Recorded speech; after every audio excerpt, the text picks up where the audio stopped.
变调，可以打字，可以录音呢。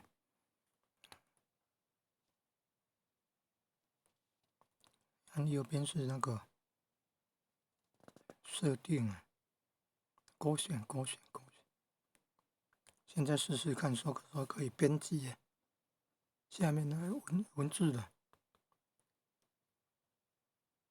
真的也可以编辑耶。目前没有办法替代，比如说前面要加个井字号，有什么字的前面都加个井字号，这个操作还不会。按上面那个声音呢，还有声音变调，那怎么录进来的？还在研究怎么录进来的。还可以变颜色呢，画面还可以变颜色呢，可以移动到桌面，移动到哪里？